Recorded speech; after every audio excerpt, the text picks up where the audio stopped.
two colleges that will share a brief story about their advising experience. So I'm going to start with Mitch and Sue from Atlantic Cape.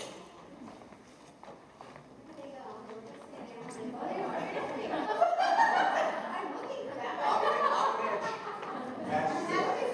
Here we go. Take over. Thank you, Christine. Mitchell Levy, Vice President, Student Affairs, Dean, Cape May County Campus. Honored to be with my good friend and colleague, Susan D. Phillips. Yes, and I'm an associate professor of English as a second language. And I just have to tell you, it was wonderful sitting back there and all the questions about how do we include ESL students. So really encouraging to make in that area. So we can kind of feel isolated a bit, as students do. And so the fact that you're caring on that level really means a lot. So real brief, Christine had asked if we talk about some of the ways that we're bridging the gap between student affairs and faculty, academic affairs, and working together around advising. The first thing I would say, I think the most important thing I would say is it's not so much, I think, how we're doing it, or what we're doing as opposed to the philosophy we're taking. What I mean by that is the first thing we've been doing, what I've been trying to do for the last 3 years, is really facilitate what I'll call a paradigm shift. And what I mean by that is move our culture from thinking of advising as course selection, which is course selection. And we've been educating people about developmental advising as a holistic process. And if any of you want to have that conversation and are not familiar with NACADA, I invite you to go to NACADA, National Academic Advising Association, NACADA. They have a really excellent definition of developmental advising. And I think if you don't, my belief is if you don't have that conversation and what you're doing is not predicated on that conversation, then nothing you're going to do is going to make a difference. So I really suggest you start there. Okay? So we want to get people out of the notion that when a student comes to you with a blank registration form, you tell them what classes to take, that is what advising is. Again, I keep saying that's course selection. Advising is talking about transfer, talking about career planning, talking about mapping, talking about guided pathways. So we take a very holistic approach. And Christine asked us to just give you one brief example. We've been doing a lot of what I think is very exciting work with the faculty. What we've been doing is we've been infusing career planning into the curriculum. And the reason we've been doing that is I know many of our students, many of your students are going to school, working, taking care of children. In lower New Jersey, in Atlantic City, 12,000 people lost their jobs in the last 2 years in the casinos. So people are really hurting economically. A lot of our students are working 2 part-time jobs just to try to survive or help pay the bills. So they don't have a lot of extra time to come to workshops and other programs. So we want to take advantage, I hate to use this term, but when we have it as a captive audience in the classroom, we want to leverage that opportunity. So I've been very fortunate. Faculty have allowed me and student affairs staff to come into their classes, do career workshops with the students, but it's not a one-shot. We do different activities. One of the activities I do is a values auction. I do not have time to tell you how to do that, but if you write to me, I can send you directions and I can send you videos. If you ever want me to come to your class, I'll do a training and show you how to do it. It's very easy. It's a lot of fun, very engaging. But what it does is it gets students to prioritize. I ask them, why are you in college? Why did you come here? What are you trying to accomplish?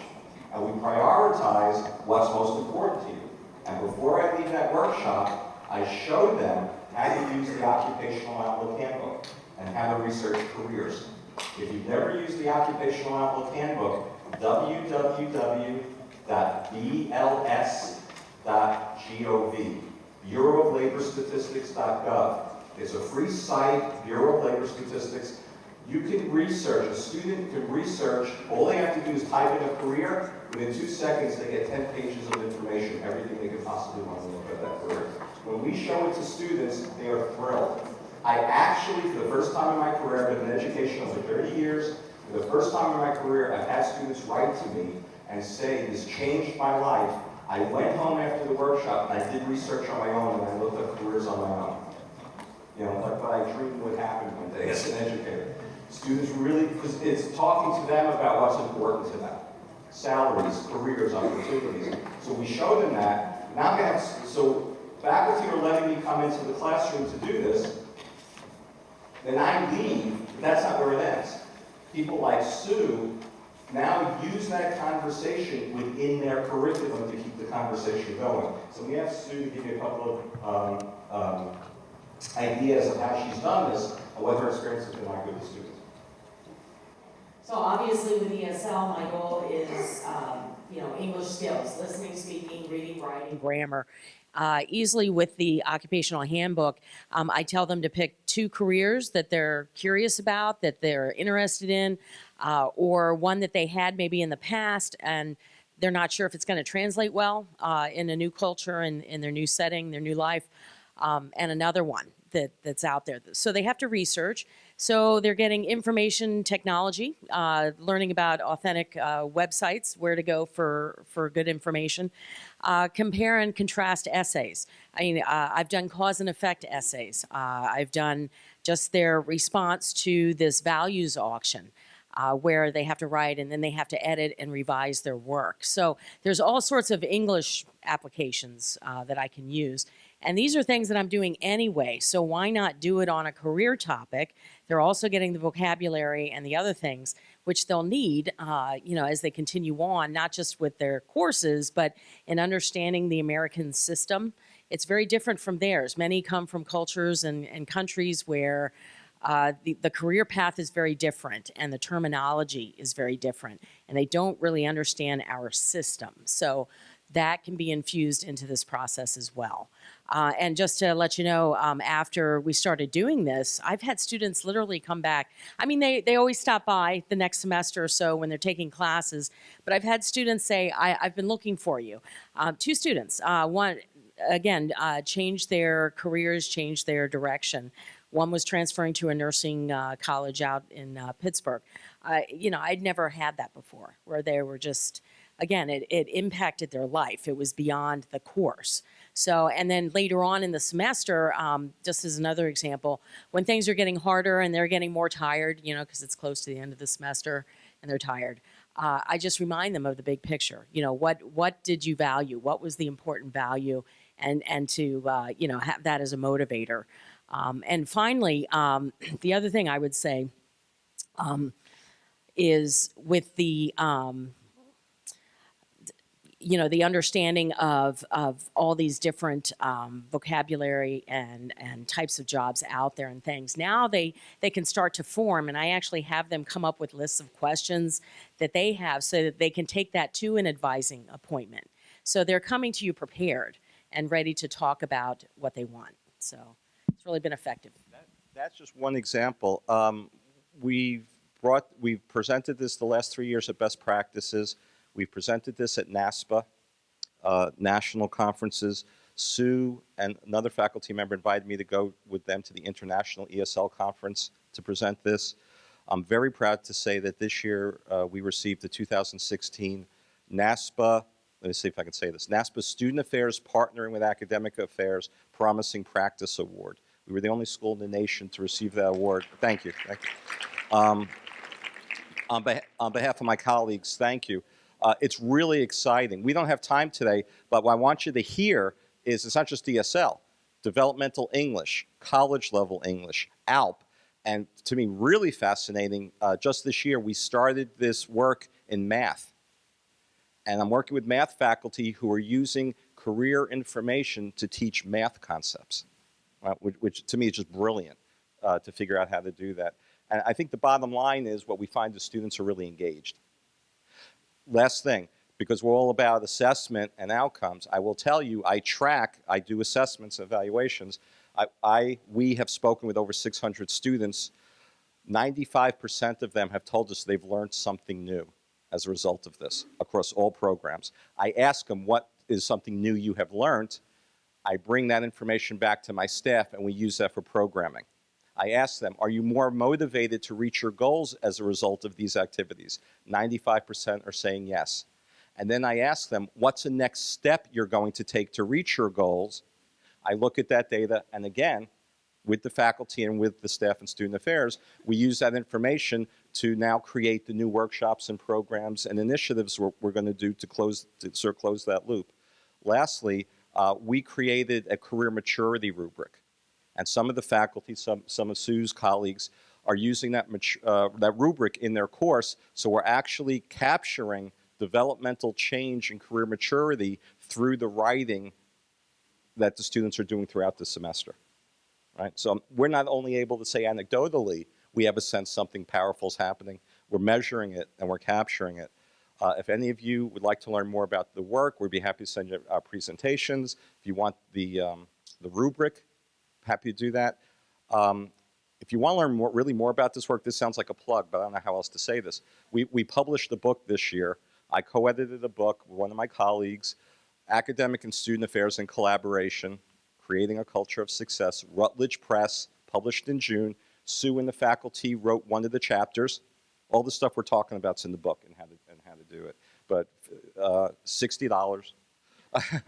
If you want to save some money, write to us and we'd be happy to share.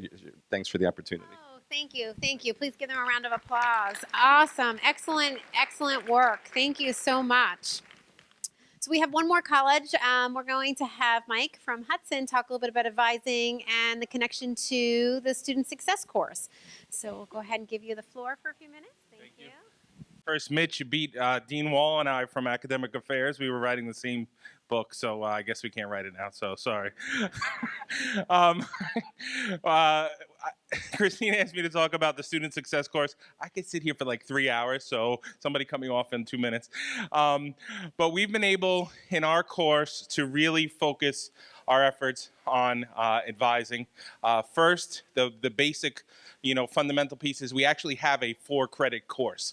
And what I hear is a number of colleges don't. I guess my plug would be you can affect a lot of change and a lot of positive outlooks on your campus by somehow getting that course 4 credit. It really does prove to be a success for us at campus. The other thing is our counselors, our advisors, all are the professors of the course.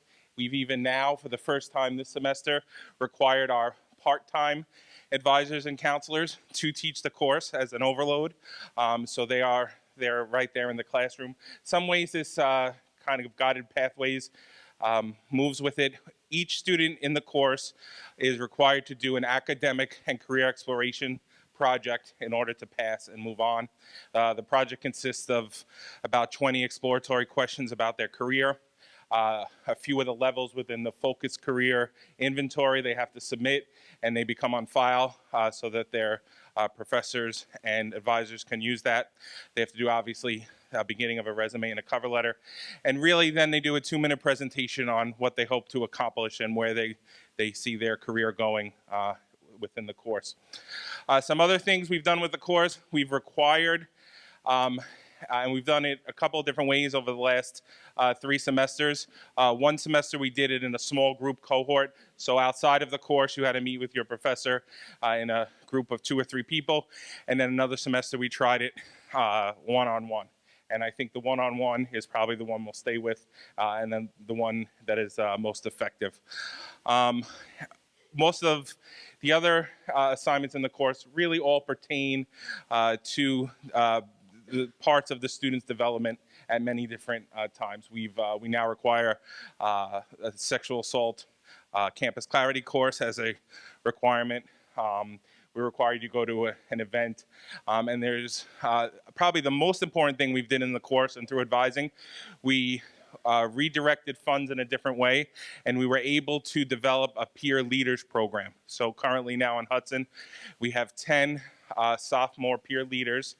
Each of them goes to 4 courses a week and serves as a mentor to the first-year students. So they're the peer educator, the peer advisor, and they've been able to assist the advisors and the counselors with that. So I could talk forever, but that's just a little bit about what we're doing at Hudson.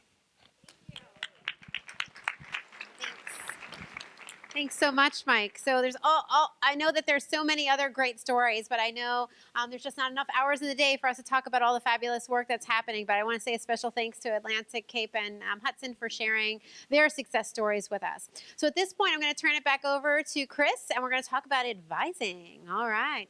So Chris, all yours. Thank you, Christine. Okay, so everybody's in that after lunch lull. Andrea and I drew straws to see who would go at what time, and so she got the better slot. So if I'll call you out if I see you sleeping, and so I will try really hard not to do that, but I will call you out. So, here we go. Technology challenge. So, hold on a second.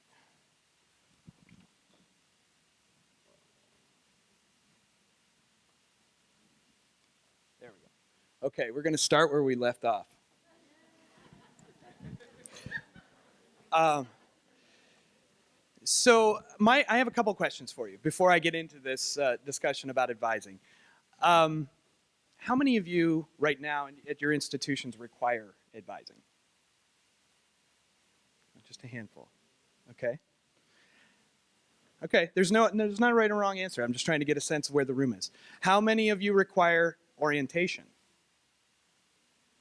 Okay, a little more of you.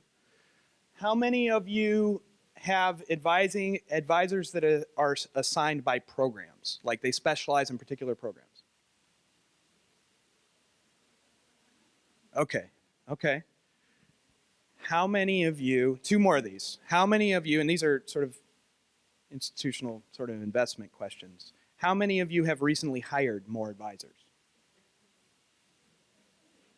Okay.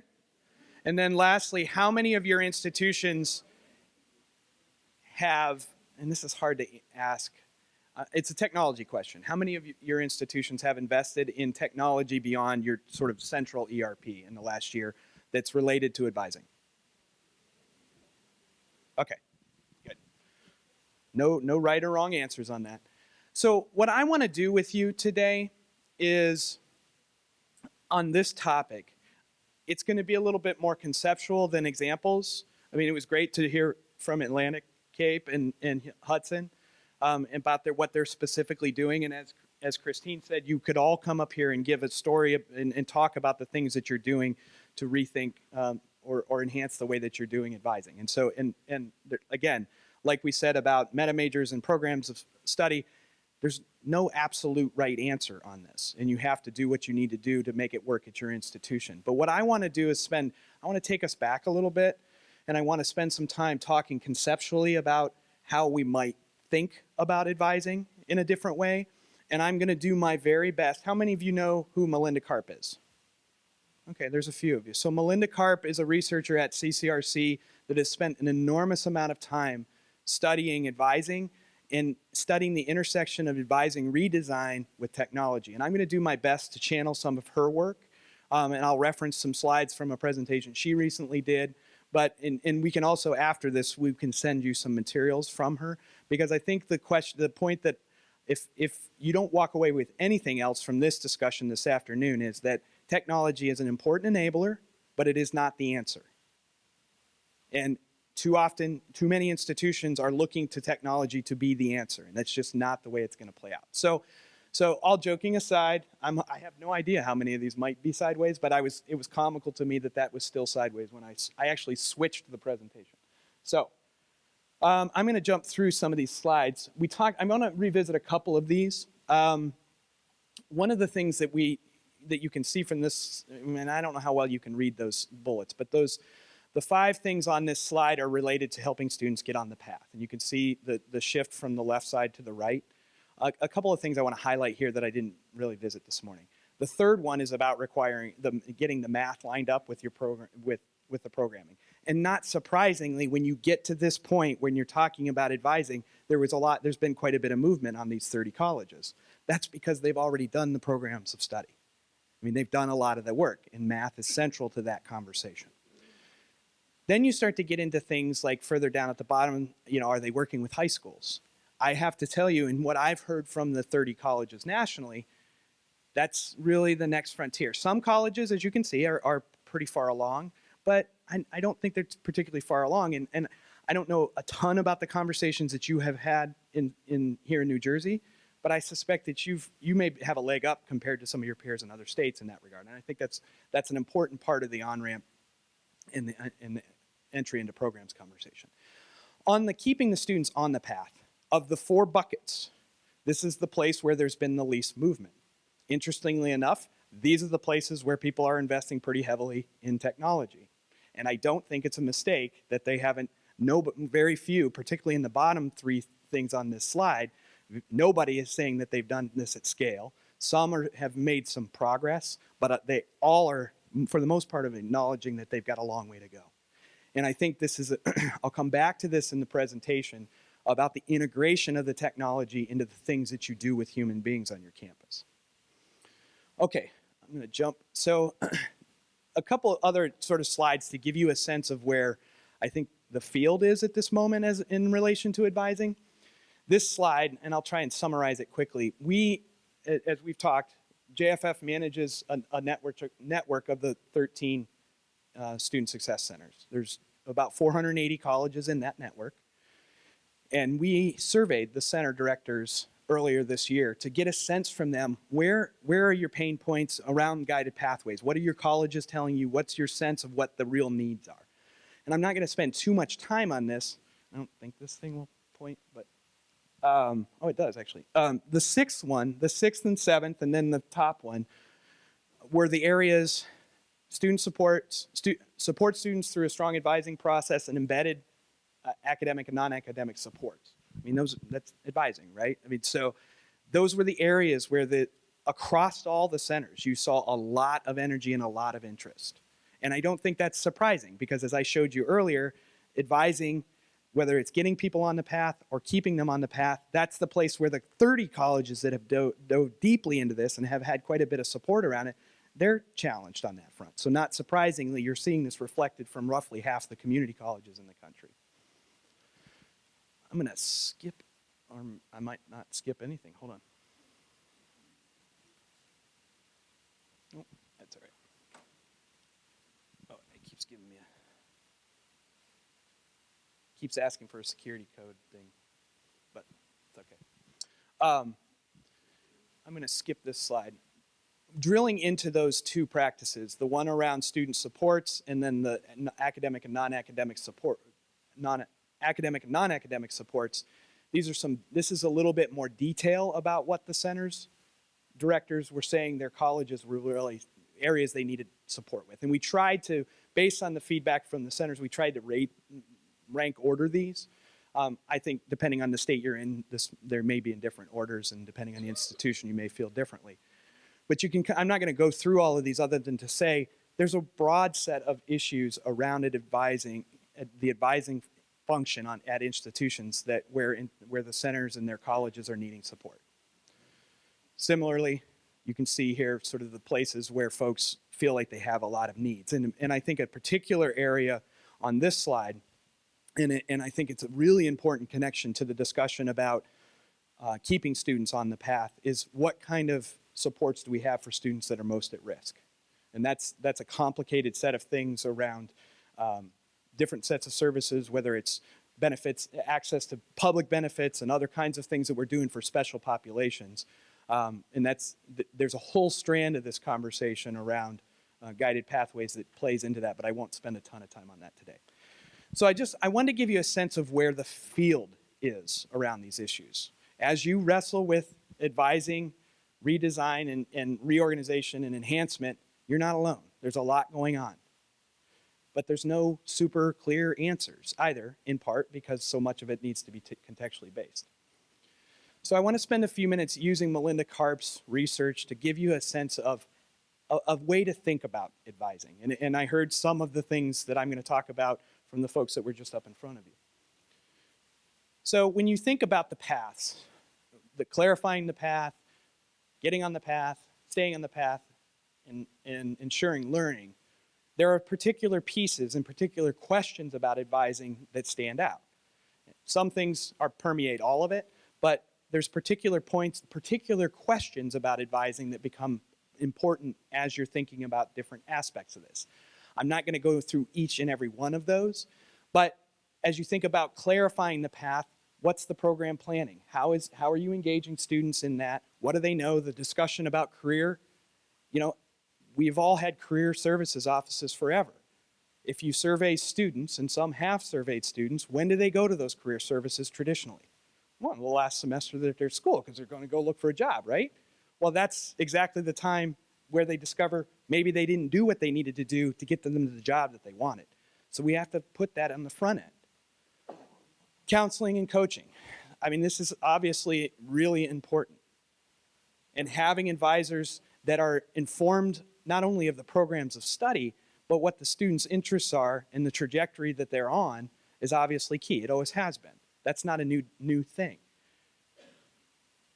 Staying on the path, early alerts. How do we monitor our students? What does it look like to monitor those students? And how do we help them?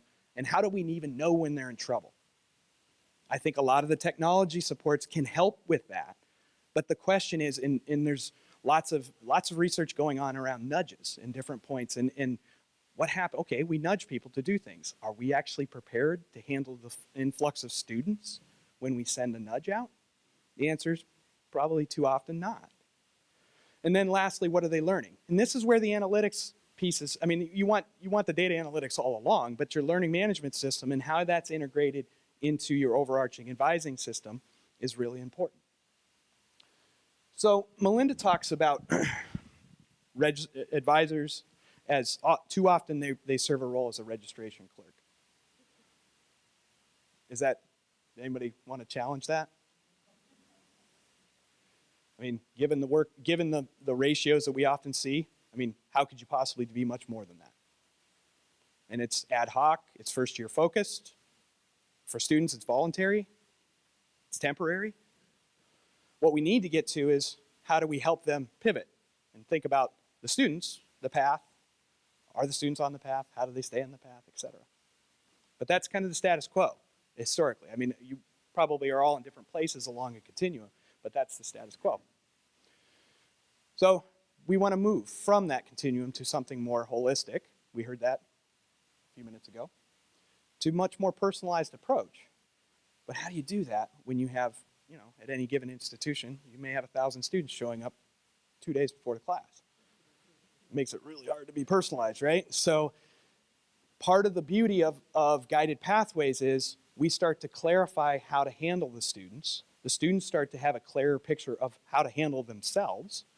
And by having the program maps, even before you redesign your advising, you start to have a situation where it becomes easier to manage that workload.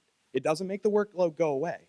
I'm going to come back to a discussion about investments to help manage the ratio, the student advisor ratio, but you can start to manage it. What are we looking for? Well, in Melinda's research, she's come up and she's found through the effective institutions that have redesigned their advising have the following characteristics, and she refers to it as a SIP.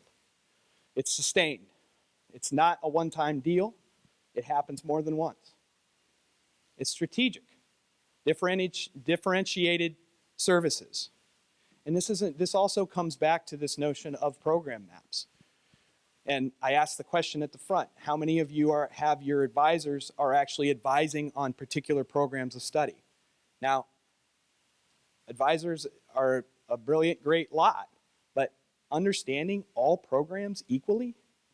I mean, how is that even possible? So institutions that are seeing some success in redesign are starting to have advisors that are focused on particular areas. Maybe you do it by meta majors, maybe you do it by other chunks, but you start to have advisors that are focused on things that they know more about. And they deliver those services based on student need, and there's an ability to do some triaging because the student may come in with a better sense of what the programs are because you've clarified the maps. It's intrusive and integrated. Kay McClenny will say, I've heard her say it, I have no idea how many times, students don't do optional. All the SESI data, all the SESI reports of late say institutions, a significant number of them have all kinds of the services that we know matter, and students don't take advantage of them. And they don't because they're not required to. But if you require them, that means you have to have the things in place to actually support them. So that's, it's easy to say it, but operationally, you have to fund it. But it has to be intrusive and it has to be integrated. And we'll come back to the integrated point in a bit. And then personalized. I mean, we all benefit and we all do better in whatever our endeavor is if we establish relationships. And if students don't have a relationship with their advisor, then chances are it's not going to be that effective of a relationship, and it's going to be less personalized. So SIP, those are the concepts and those are the principles behind much of what Melinda Karp's research has been. So how do you make that a reality? Well, the easy answer is money, right? I mean, that's the question, that's the answer that folks generally default to. And that can be part of it, but we know that can't be all of it. We want to move from registration clerks to personalized and sustained support. I've already suggested that one of the approaches that we're seeing in the research suggests that assigning advisors based on those programs, areas, and expertise is a way to think about it. You don't have to do it, but it's a way to think about it. Somebody mentioned earlier today developmental advising and thinking about it as a process and an engagement, which I'll come back to in a minute. Again, you're developing a relationship. Those of you that are advisors and counselors, I mean, you know this. You do it all the time, but you're often overwhelmed with the volume to do it the way that you probably like to. Case management, same thing. And then I think student support is an institutional priority, which is a point I'll come back to. I'm going to highlight some statistics from a Titan Partners report of a survey that they did with NACADA and several of the national associations around advising, that many people, it's stated as a priority, but the resources and the leadership are not aligned behind it in terms of the supports. And we know historically, looking at whenever there's cuts, and whether it's state funding or what have you, and institutions have to cut back, what's the first to go? The student supports. So another piece of Melinda's work, which I think, and somebody essentially referenced this earlier, is the idea we have to rethink the role of the advisor and how we conceptualize not the work you do, but your relationship to the student and to the institution, and to treat the advisor as a teacher. You are imparting knowledge, and the gentleman from Hudson just talked about that, maybe it was Atlantic Cape, I can't remember which one of them said, that they do assess what kind of knowledge are they imparting. This isn't new ideas, it's simply applying ideas that we apply in the classroom to advising. It's harder to quantify, and I would ask the gentleman from Atlantic Cape to talk about the specific things that they're assessing. I mean, could you share any thoughts about like things that you assess in terms of the knowledge and how you go about doing that? Well, as I said, one way we do that is in the career maturity rubric. So, for example, a student who would be at level 1 of 4 levels has a very limited and quote-unquote immature understanding of careers, career decision-making, how curriculum relates to career decisions. As one goes higher up on the rubric, what we're finding in the classes, the ESL classes we've done this, we're finding 94% of the students are moving up at least one developmental level of the 4 on the rubric by the end of the semester, able to connect the classes they're taking to career choices, able to connect the sequencing of classes for career choices. So their ability to reflect on and understand how all these things fit together from an academic and career planning perspective. That's fantastic. And Melinda, I'm not going to read them to you, but you can see the ways that the 4 areas that her research suggests we need to be thinking about the advisor's role as teacher. That's very, very different from the advisor as registration clerk. It's vastly different. And that's not a critique of what the role has been. It's largely a function of how we've been organized and how you have to deal with the crush of students at a particular time. Let me keep going.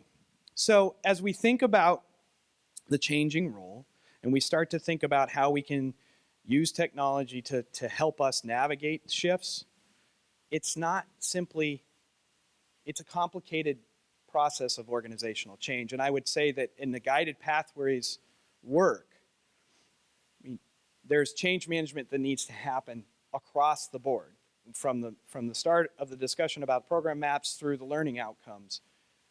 But the advising conversations and the supports that are needed to get students on and keep students on paths is probably the areas of the most substantial change. And you have to change structures, you have to change attitudes, and you have to change processes.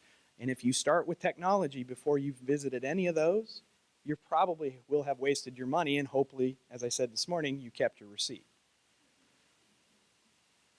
This one's kind of hard to read because they're small, but what, I think this is the last slide from Melinda's research, but I encourage you, and we can send I didn't actually include a link to the paper that a lot of this comes from. It just came out this past July, where in the research, and she looked at, they did some case studies of institutions, and she has this continuum. As you think about structures, process, and attitudes, how did those institutions change? And down the left side, you're shifting on structures, you're shifting a focus on enrollment and registration to policies and procedures that lead you to the SIP, that notion of sustained support. The process, you're looking at advisors as registered clerks, whereas if you make the shift, you're thinking about advisors and their roles as teachers. And then the last one is attitudes, where the norms of efficiency and non-integrated support fade away, and you build broader ownership of support for student services across the institution. So, I think it's about a 5-minute thing that it does that. So I want to give you a few more slides here, and then we're going to have an opportunity for you to talk at your table. And I intentionally didn't try to bring in a lot of specific examples of institutions because there's a lot of different ways to have these conversations. But before you get into how it needs to look, you really have to set the table. You have to build the case for why the change is needed. And that is building the case with the advisors themselves about what might look different for them, and taking their good, solid life experience into account as you're doing it, and not trying to impose something on them, but also building support and leadership across the institution. So I'm highlighting this. This is Driving Towards Degrees is a report from Titan Partners, as I mentioned, in partnership with several of the national advising associations, NACADA and others. And you can see the link there, drive2degree.org. And Titan Partners has done a lot of work, which I'll come back to in a second, to try and map the field of technology solutions that can support advising redesign. And I'll touch on that in a minute. But what they really were trying to get at, and I want to say it was this report and the survey that they did with Babson Survey Research Group surveyed like roughly 1,400 administrators at institutions in both 2- and 4-year institutions. And here's some of the things they learned, and some of the things that they found that need to be happening. One is you got to get leadership aligned. As I said earlier, lots of institutions have retention and student success as key parts of their strategic plan. But in less than half the institutions surveyed, it wasn't clear who owned that. Making the business case to increase advising capacity. 26% of the administrators believe that retention initiatives were well funded. How many of you guys agree with that? In places like Valencia, Lorraine, Georgia State, Arizona State, they have made, Miami-Dade, they have made substantial financial investments to augment their capacity, particularly on the front end. And they've done it by thinking about the return on investment and when the break even comes. And that is a key part of this conversation, and I think the field is moving in that direction, but making the business case is critically important, particularly for community colleges, which I don't know where you all sit at this moment, but having been down enrollment-wise for several years in a row, the business case for retention, I think, becomes more pronounced. Improving advising coordination with aligned communications. 85% of administrators agree that coordination will improve outcomes. 33% think that there are strong communications channels on campus. The discussion, the book, we should probably all read it, How do you build the bridges across the campuses and break down the academic and student services divide? This isn't just a student services problem. This is an institutional problem. Using technology as an enabler rather than a silver bullet. 32% agreed that technology used today does a good job. 12% of the institutions are actually intensively using technology. And I would argue that only 12% are because they haven't figured out how to fully integrate it. Increase student engagement with agency and self-service. This is actually a key tenet that is often glossed over in the guided pathways conversation, and I said it earlier. If we empower students with better, clearer information because we've done the work around program maps, you're empowering them to actually work in partnership with the advisor rather than to be completely dependent on the advisor. And we didn't spend a lot of time this morning talking about behavioral economics, but how many of you read thoroughly your 401k options? Come on. What's your portfolio look like?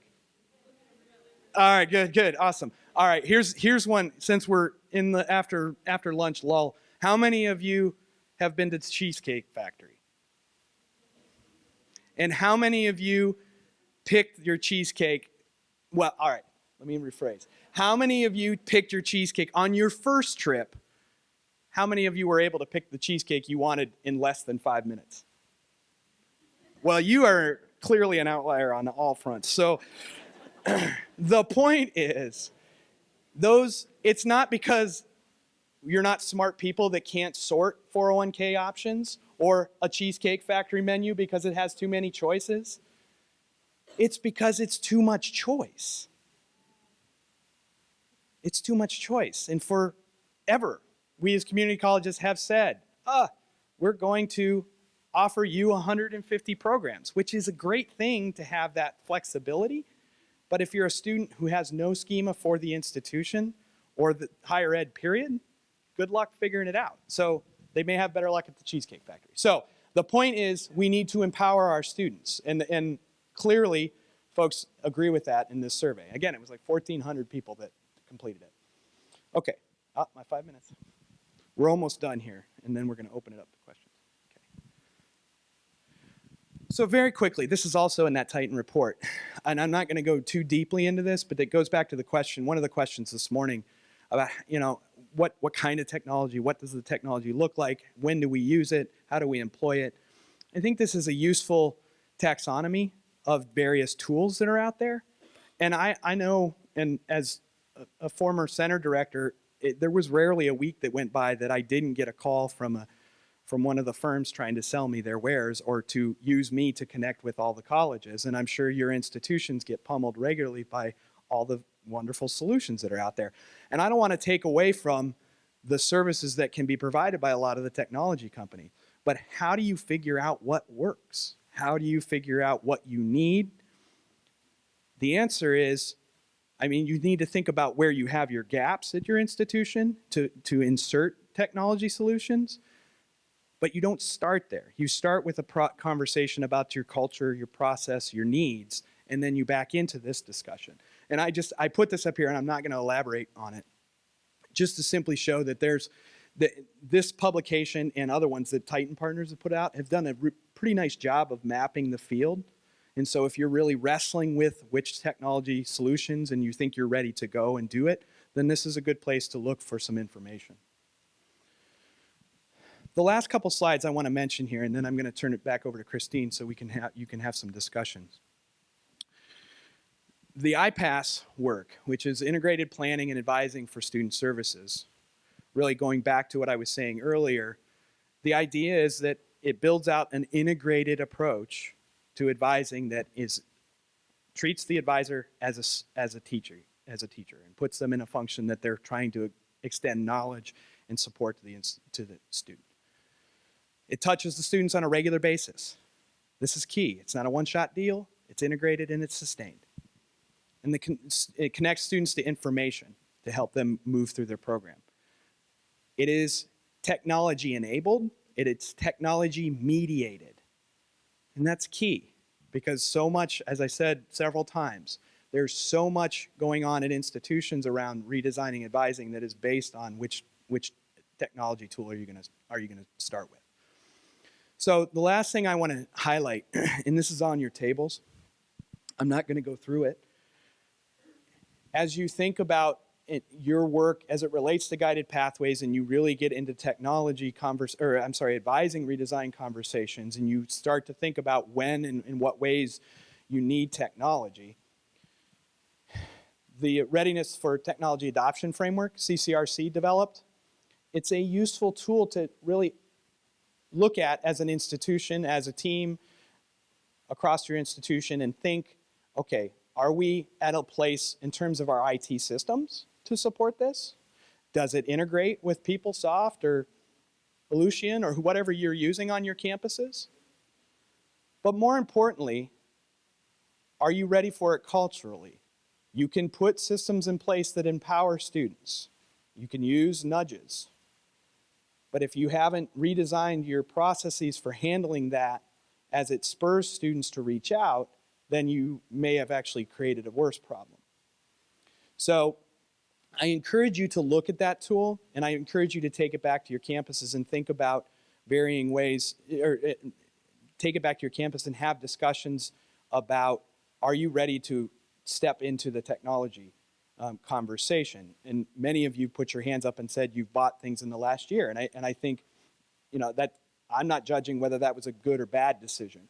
What I'm encouraging is, before you go too much further, take some time, think about the implications of it. It's not going to be the silver bullet that you want it to be, but it can be very useful. So I purposely didn't give you a lot of specific examples of institutions doing this work.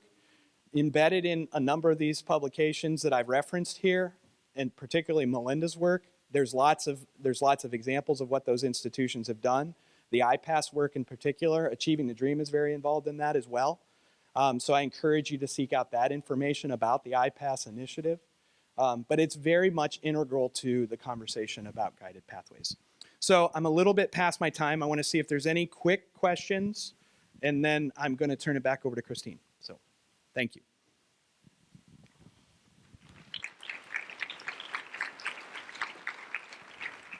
Any questions?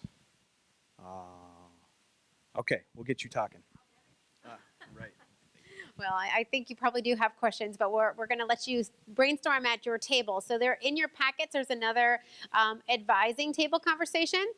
And you can see that the first part is really asking you, and this really should be done by institution, because these are conversations that we are asking you to have with your colleagues. So if you are sitting near others at your institution, that's probably best for this. So basically what we're asking you to do is to think about what are some of the challenges that you're facing. And Chris obviously just talked about several of them that I'm sure are also relevant to you. But think about the kinds of challenges you're faced at your institution. And then more importantly, we want you to spend some time thinking about some creative solutions. So it's a time for you to digest and kind of think about the content Chris brought to you and have some institutional specific time. We're going to give you until 2:30 to talk at your tables about that. And then Chris and I will be kind of wrapping it up. We'll both be available for some questions and some next steps we'll talk about. Okay, thanks. Okay, folks, I hate to do this because I know there's great conversations going on, but I do need to bring us all back together. If we can all come on back to me.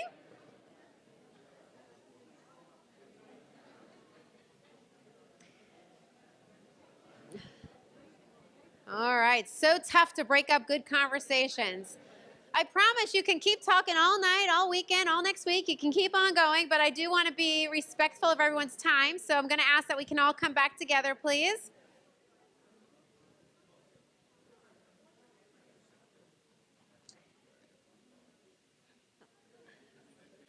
We're almost there. Okay, so at this point, hopefully you have been having some meaningful conversations at your tables. My goal is for you to not just finish here, but those hopefully are, you're going to continue the conversation when you go back to your campus.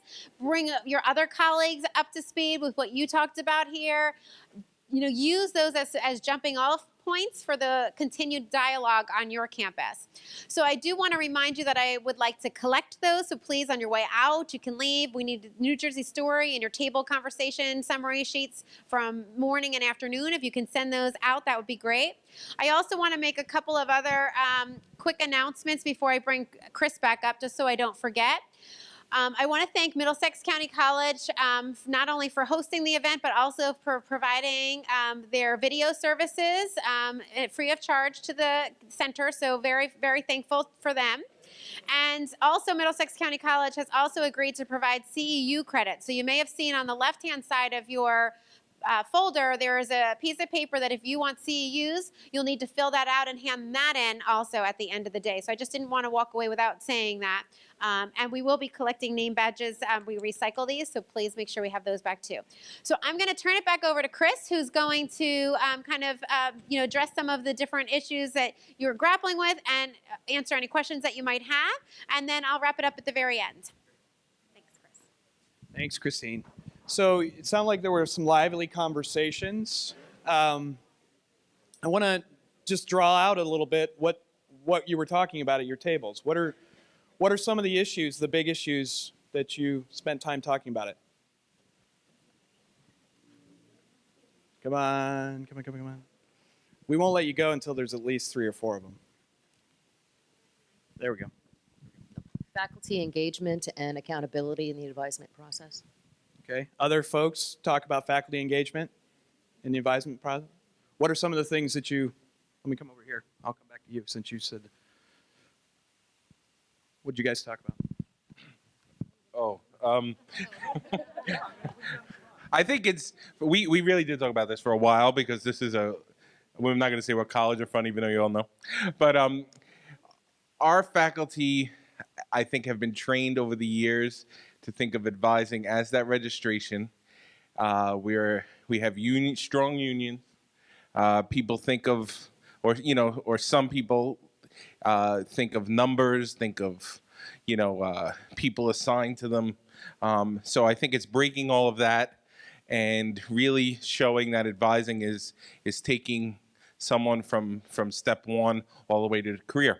The other thing we talked about is one of our recruiters in culinary, actually, we could put her up as the Guided Pathways model because she goes into the high schools, even though she's a recruiter, she goes into the high schools and recruits for our culinary program. She brings them to campus, she advises them, and then she hooks them up with a career at the end. So we all said if we could just be like this one woman on our campus, we would really have the Guided Pathways model down pat. That's fantastic. Other folks about faculty and advising.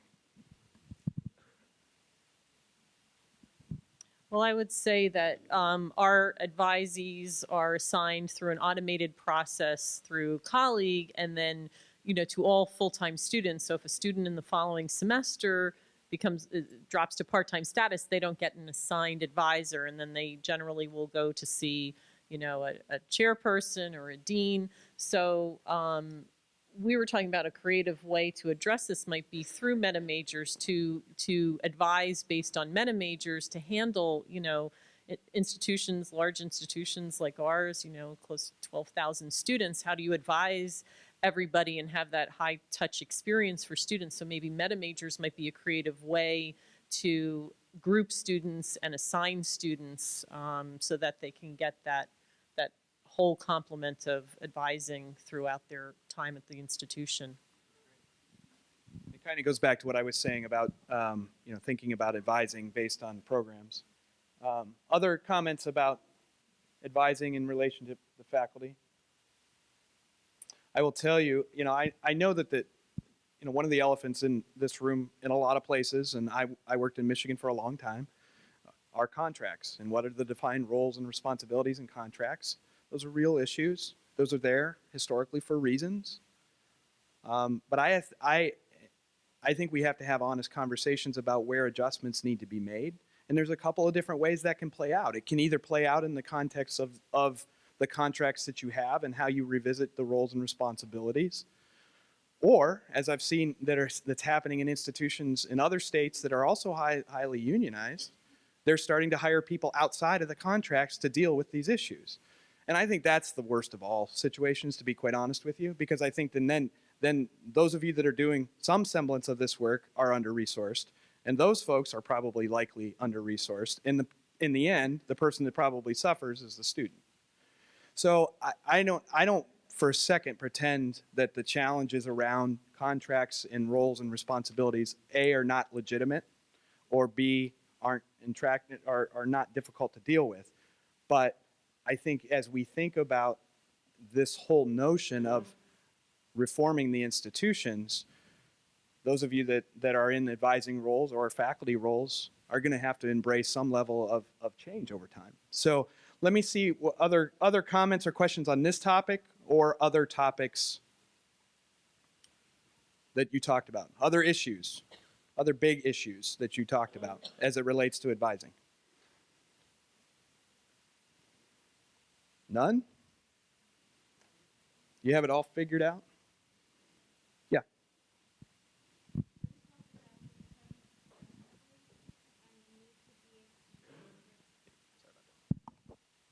We talked about the increased appearance of family members on campus, and that's been going on for a long time, but the need to also engage and advise the family members along with the student and how we do that and do that well. Did others talk about that? What the role of family is in this whole conversation? Does anybody have a strategy that they're using right now around engaging family? Hold on. You guys are doing a good job of making me get my exercise at the end of the day here. This is good. The past year, we started doing parent information sessions for the top 10 sending districts. And then we have a form on a parent and family network page where they can be part of the network, like a four-year school has, where they'll come in and they'll do transfer seminars and different things like this for the parents to get them engaged. But they also have things for the onboarding. Any other examples of that? Okay, well, we can do that too. I don't disagree with anything you've said up there. I support it, and I absolutely believe in that. But my question is, what do you think would be an appropriate ratio of advisor to student body? How many students per advisor do you think would be necessary to implement everything you just said up there? Pinning me down, pinning me down. 2 to 1. No, it's a fair question, and I don't have a specific answer. I mean, yeah.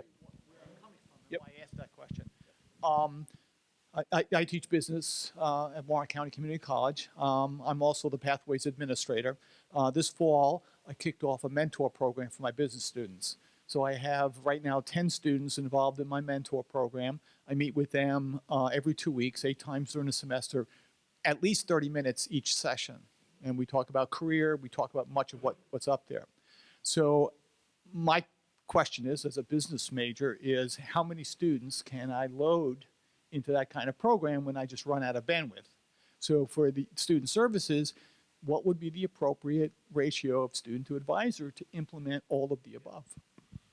I think your question is a good one, and I don't have a specific answer. I think if you look at some of the examples, and I talked about them earlier, like Georgia State, Miami-Dade, Valencia, they've done some pretty specific analytics that get at a couple of things. They get at the return on an additional investment to the extent that that can happen, so that they know when they're recouping the costs of additional staffing or maybe technology. So I think that's part of the answer that you're asking. Well, there's a whole set of and actually, oh my gosh, I'm blanking. In DC, I'm trying to think. There's a report that recently came out that highlights some of the analytics that Georgia State has done, and Ed Trust in DC had done a report around some of the work that the analytics that Georgia State has used, and I want to say that there's like 40 or 45 different metrics that they're tracking around that kind of feed into their point of view about the right ratios, the investments that need to be made. I mean, Tim Rennick, who's the senior VP at Georgia State, knows exactly at what point he's going to recoup money on adding an advisor or the implications of not. And that's not that's not directly answering your question about ratio, but you can start to back into what can you afford to do, and if you added more, you can. So the other part that's hard to answer the ratio question is if the ratio is based on, and you said if we did all of this stuff, right? So that presupposes that you're empowering the students, and some of the students are making their own decisions, and they don't need as much work. I mean, in this model, we start to triage students, and you spend more time with the students that need more support. But that requires an awful lot of redesign of how we do things. So how was that for a dodge on your question? Other questions or comments? We were talking about family. We jumped over to costs and ratios. One of the questions that we didn't spend much time on, but I'm curious about from on your campuses as you think about at-risk populations, and there's been a whole series of initiatives and work around the extension of public benefits to students, and the provision of broader sort of financial stability supports that are beyond traditional financial aid. Are any of you out in front on that? And if you are you thinking about that in relation to guided pathways and how that plays in? Anybody doing that? Okay. Well, on that front, I encourage you to check out the Beyond Financial Aid brief and toolkit. Rob Johnstone, who I think many of you have seen in the past, worked with some colleagues, and that was funded by the Lumina Foundation, to really look at strategies around broader financial supports. And I think that's probably, well, I think there's implications for getting students on the path, but it talks about things like emergency aid, and it talks about things like the provision of public benefits, and how do you support students when you find out they're at risk and what reason they're on risk. Some of them are academic, to be sure, but as we know well, there's an awful lot of things that are not academic. And so what are we doing to support those? So I encourage you to check out that resource. Other issues that you talked about, I'm going to ask one more question here and see. I've got a question, but if nobody does, but I'm just curious, other big issues you talked about as you think about advising and redesign and the challenges behind it, or the opportunities in front of you. Any others? Okay. So my last question to you all is, before I give it back to Christine, is really coming back to the technology front, and the discussion about various tools.